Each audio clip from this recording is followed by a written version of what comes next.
So this is the iPhone 13, specifically the iPhone 13 mini. And for the last few months, this has been my daily driver. I was initially a little apprehensive about the size of this thing. However, I quickly found that I got used to it, and I honestly think this is probably one of my favorite phones I've ever owned. But I've also been reworking my iPhone setup throughout this time. I've fully embraced custom icons, but I'm still striving for that minimalist design. So after all this, what's on my phone and how do I set it up?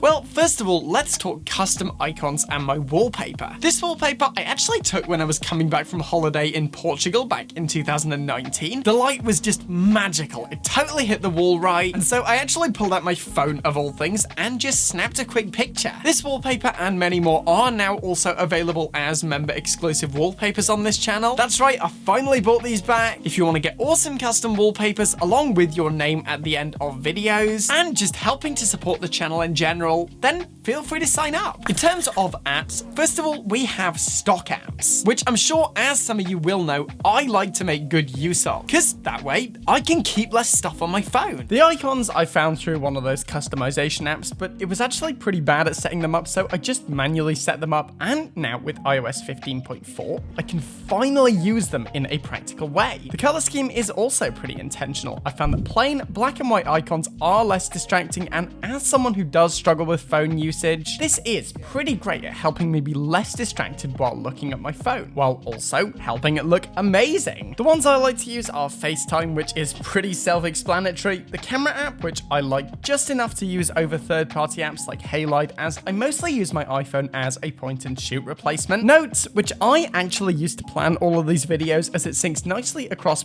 basically all of the devices I use. I used to use Google Docs, but seeing as I mainly just plan these videos on my Mac and my phone nowadays, this works very nicely. I also use Health to track my steps, along with some basic sleep tracking, which has certainly got better ever since I switched around my medications. I'm finally able to sleep properly, even as a lifelong insomniac, which is nice. After this, we have iMessage, pretty good messaging service, Safari is my web browser, which I use as I really like some of the features like handoff, so I can be looking at something on my phone, then if I need to open it on my computer, I can simply open the page up on there versus sending the link to myself or trying to find the page again. It's a small time saver, but it adds up, and as a minimalist, I do like finding things like this. It's also super fast on Mac, which is nice. Finally, in terms of key stock apps, we have Apple Music. It's been my main streaming service for years now, ever since the cloud syncing became irresistible, especially as someone who's so into the Philly punk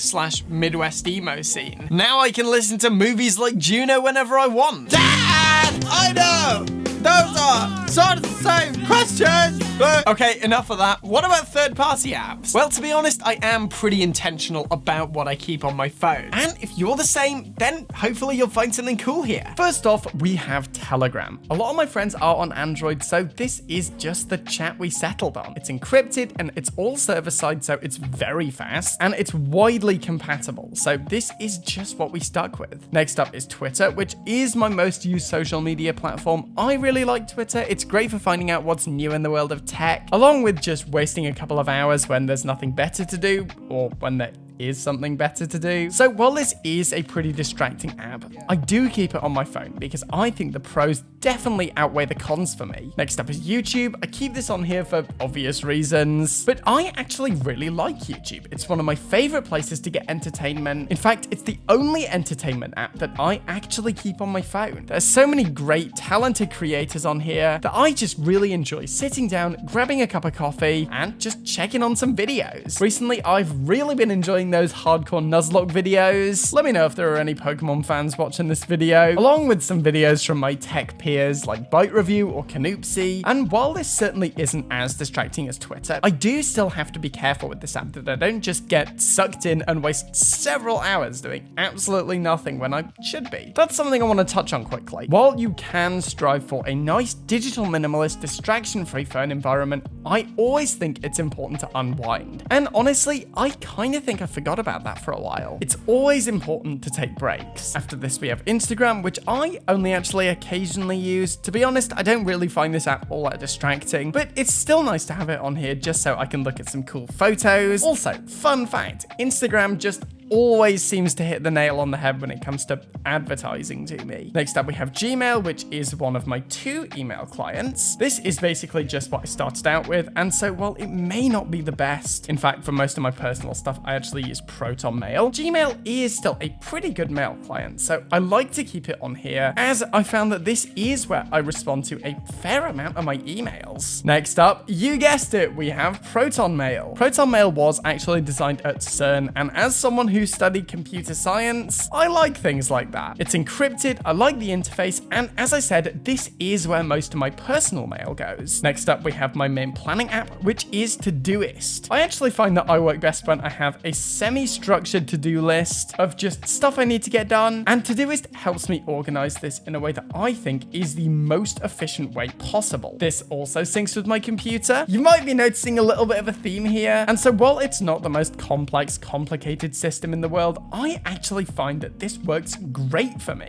In fact, I accidentally found this app. I was trying to look for something else, but this one came up. I installed it thinking it was another app, and I just kind of fell in love with it and have been using it for years now. Up next, we have Focus at Will, which is actually a music service you can subscribe to, which analyzes your personality and plays you music that actually helps you focus. I've actually found this to work with me incredibly well, and as someone who loves music and loves listening to it, hot take, I know, I have found having some music on when I'm trying to get some work done is usually very helpful. But it's important to listen to the right stuff, which is where Focus at Will comes in. I personally find the Alpha Chill Station to be my favorite, but there's lots of different ones and they're all tailored to your personality. So if you do struggle to focus and need a little bit of audio stimulation, then Focus at Will might actually be a nice little service that you should check out. After this, we have Forest, which is again another focus app. This is on the surface just a basic Pomodoro app with one amazing feature. It actually stops you looking at your phone. Phones are designed to be as distracting as possible, and so having some motive to actually not use your phone, for example in Forest, if you set it up, you can have it so your tree will